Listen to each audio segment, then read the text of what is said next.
What's up, kings and queens? It's your boy Dan from Dove Previews, and I've got 5 bets on this upcoming set on the NBA. Before we get to that, have to recap the last video. I went 1 and 3 on the picks that I shared, and today's the day that I bounced back harder than LeBron's hairline.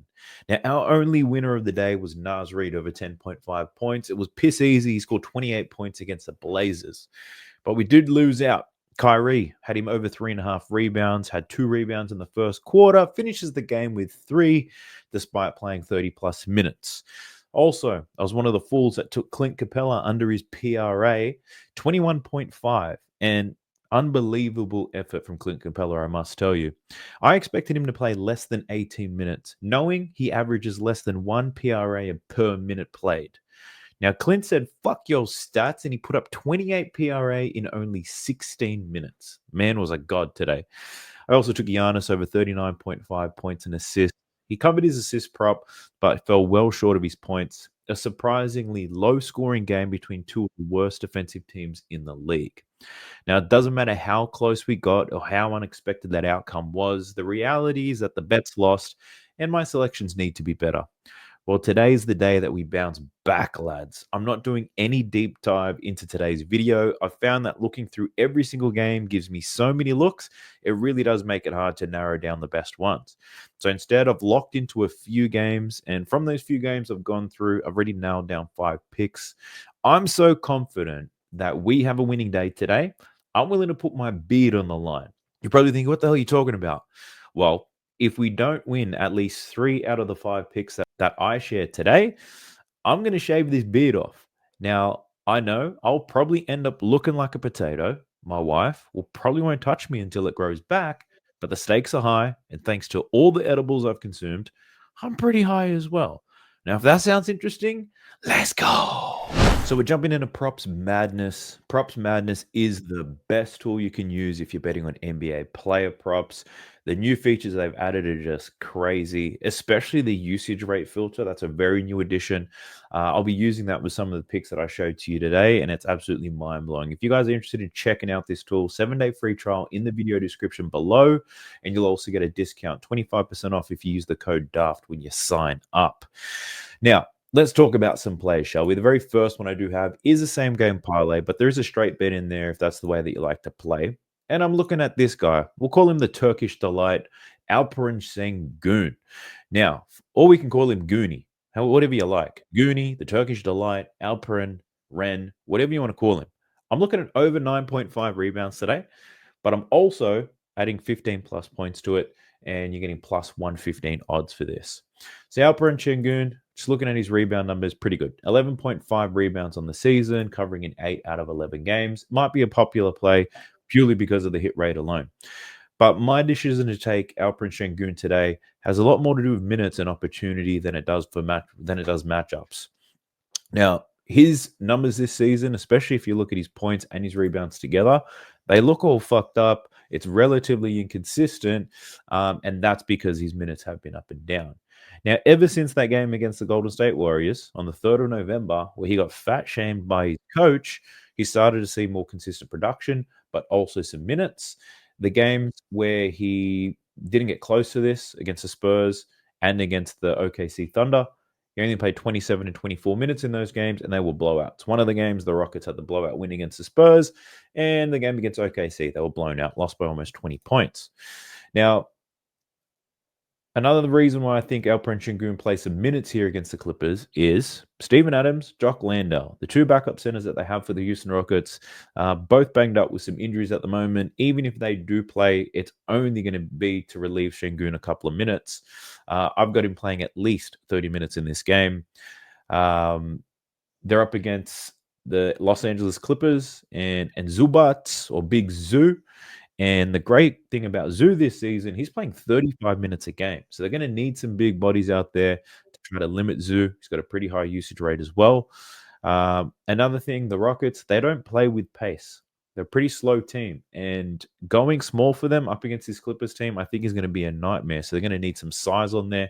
And I think Şengün's going to be that man. Now, if we project his minutes to 30 per game, I want to show you his numbers, just even if you just look at this season. So firstly, looking at his rebounds, if we look at the games where he's played at least 30 minutes this season, take a look over his rebound line in every single game, averaging 14.3 rebounds. Your man's an absolute beast when he sees 30 minutes. Now, if we look at his points prop, his points are really inconsistent. But if we apply the same filter and Goonie over here gets 30 minutes, check out his points prop. Over in 4 out of 6, averaging 22.8 points per game. The other pivot I had was to look at his points plus rebounds because you see similar numbers. If you just go to 30 minutes per game, points and rebounds, 37.2 per game. The line's at 28.5. You get that close to plus money. But for me, if I take just the rebounds line, add 15 plus points to it, you're looking at only 25 points and rebounds if he hits both of those, getting it at plus 115. Give it to me. The key risk here is if he falls under 15 or if he doesn't get the 10 rebounds. But the only way I see that not happening is if he doesn't get his minute. So that's our very first play. Turkish Delight, 15 points, 10 rebounds, plus money. Let's go. Now, my next set of plays, really, I've got 2 players in this Grizzlies versus the Lakers game. As I said, I tried to narrow it down to a few games, and in this game, I found 2 that I really like. The very first one is Jaren Jackson Jr. I do like his over in his points prop today. I got it over 22.5, set it out to VIP. It's up to 23.5 in most places, and being honest with you guys, I'd probably still take it at that number. But at 22.5, I also added 4 rebounds. He's hit 4 rebounds in every game this season, 6 rebounds against the Lakers. But adding the 4 rebounds to it in a same game parlay took this to plus 105. Now, why the hell do I like Jaren Jackson Jr. up against the Lakers today? Well, firstly, Ja Morant, he is still out, and so are a lot of other Memphis Grizzlies. So the opportunity for Jaren Jackson is amazing. Now, we're going to get to use the usage filter in this game, but the numbers without Ja Morant are night and day. So let's just take a look at it real quick. Ja Morant, we just remove him from the equation. So Ja's been out for 3 games now. And in those 3 games, Jaren Jackson scored 19 against the Bulls, 39 against the Wizards, and then 20 against the Blazers. Now, the one thing to call out here, minutes haven't been extremely high, especially in the last 2 games, 28, 24, right? The one thing I want to call out here is in both of those games, blowouts. The Grizzlies won by 24 against the Wiz. They won by 45 against the Blazers. My man took 12 shots in that game. So his volume of shots, like in this game against the Wizards, he averaged a shot a minute. And against the Blazers, took 12 shots, 6 free throws in only 24 minutes. So 1 shot every 2 minutes played. And I like him to play at least 30 minutes here against the Lakers. Yeah, if we look at the spread, the Lakers, they're 7-point favorites in this game. But I've said this before in other previews, the Lakers, they don't really blow out anybody. And that's because their defense absolutely sucks. And if there's no blowout, more minutes here for Jaren Jackson Jr. Now, we've got a small sample size, but the thing I wanted to call out is Jaren Jackson Jr.'s usage rate with and without Ja Morant this season. And you can do this on Props Madness, and it's the only tool that you can do it on.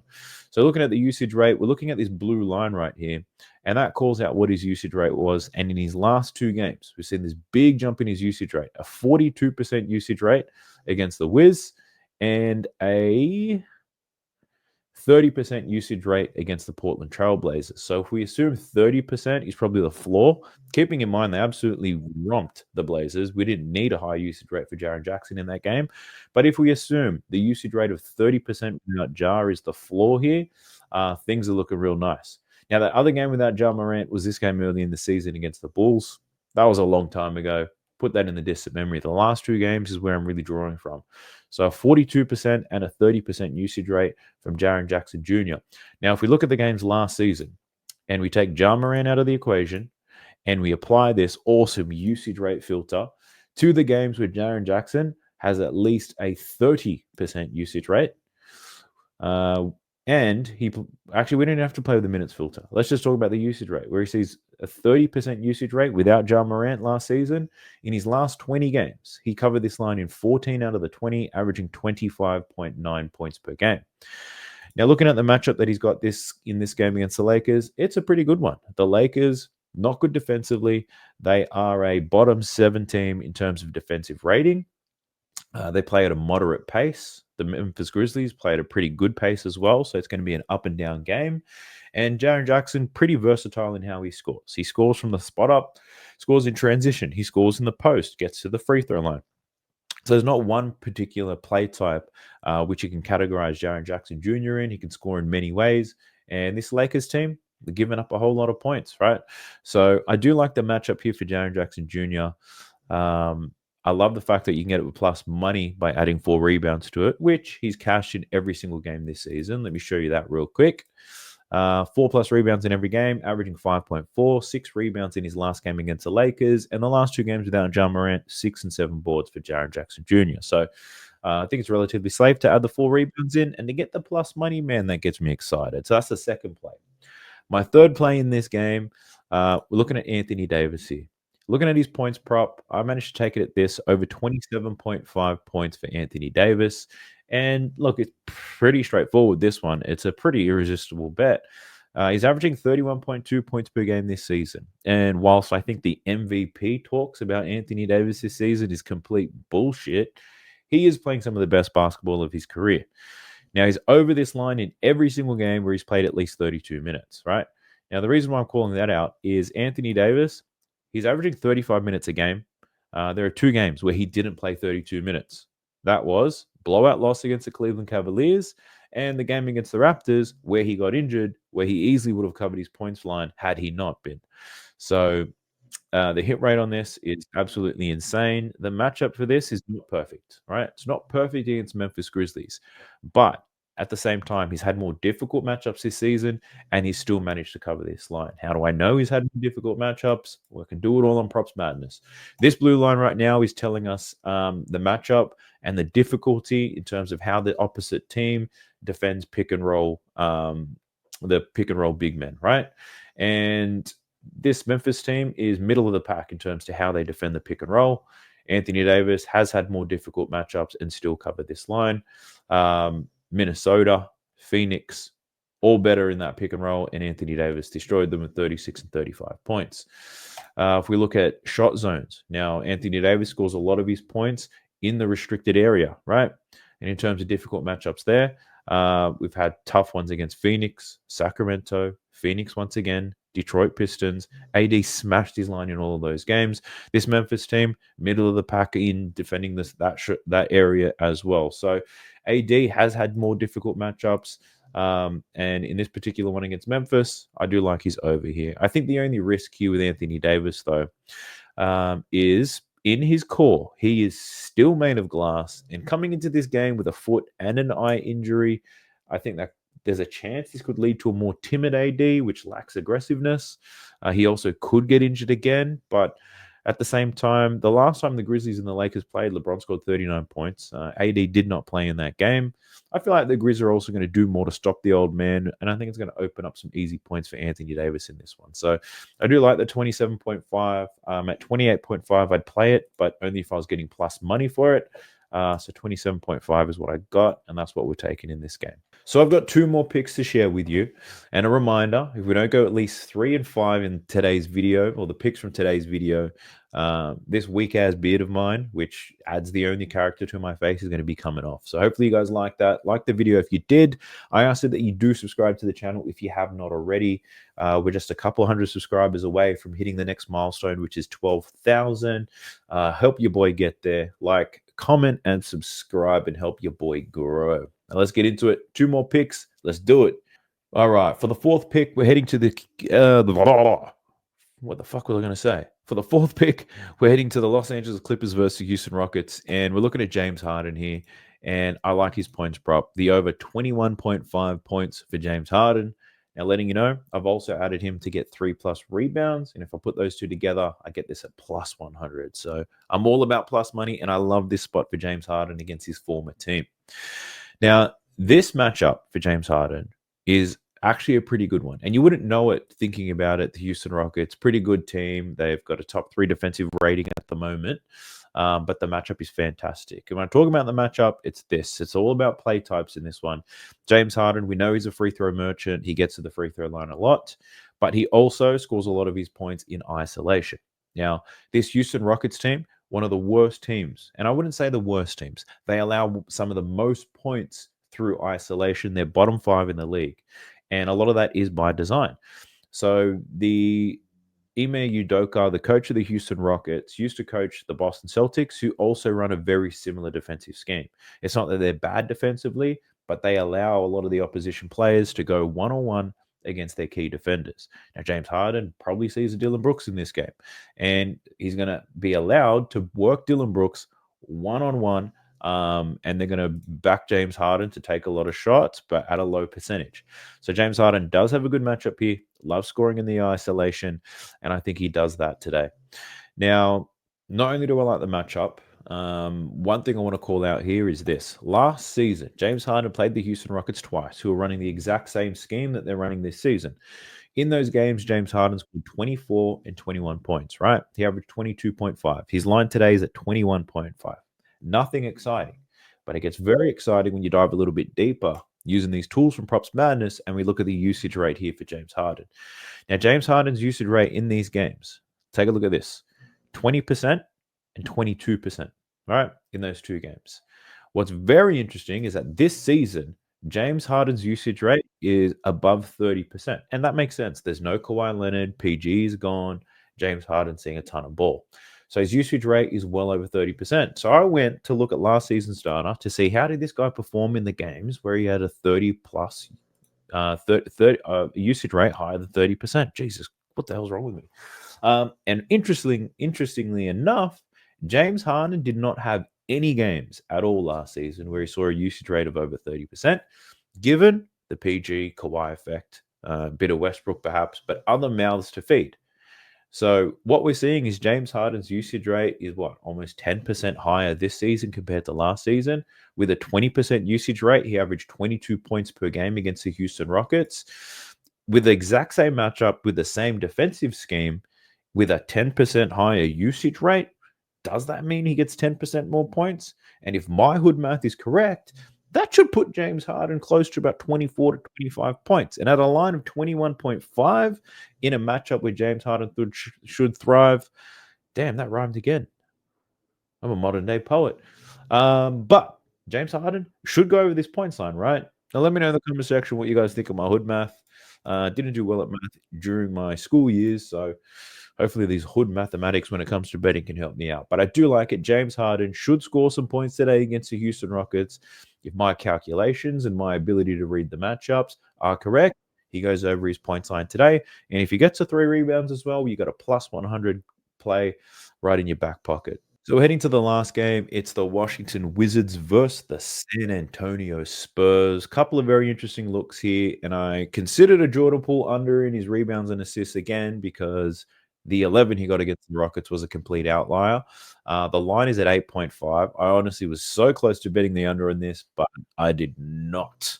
Even though he's probably going to go under, I didn't do it. What I ultimately bet on, and this is my last pick, it's Stephon Castle, the rookie, and I'm looking at over 12.5 points per game for him. Now, if you're looking at the data on the season, you're probably thinking, why the fuck would you bet on this guy? He's only gone over this line in 2 out of 11 games this season. The reason why I'm betting on him today, since the injury to Jeremy Sohan, Castle seen a big lift in his minutes, right? His minutes and opportunities are definitely there. And with the increased minutes and opportunities, I really love his ability to cover his points prop today. Now, in the games without Jeremy Sohan, there's 3 of them.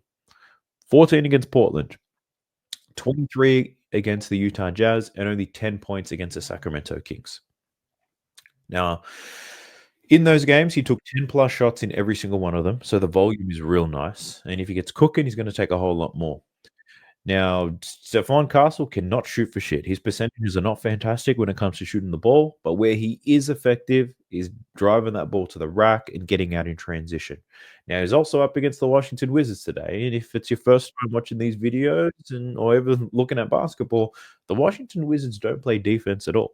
They've got one of the worst defensive ratings in this in the league. They allow some of the most points in the paint. They also play at one of the fastest paces in the game, which means this whole game is going to be up and down the court. And if you did not know, a lot of these guys in the San Antonio Spurs team are old as fuck. They got some young alien looking ass, but they got a few young guys. Stephon Castle being one of them. He's got young legs, and I think he can run up and down the court and get a whole lot of easy buckets. This Washington Wizards team, given how young they are, how stupid they are, they're actually quite turnover prone. And when that ball is turned over, Stephon Castle is going to be that guy running out. I'm telling you, Chris Paul not sprinting up and down the court after a turnover. If he gets that ball, he's going to let that thing fly. Stephon Castle, he'll be finishing these points off in transition and on the break. He's going to be able to run all day.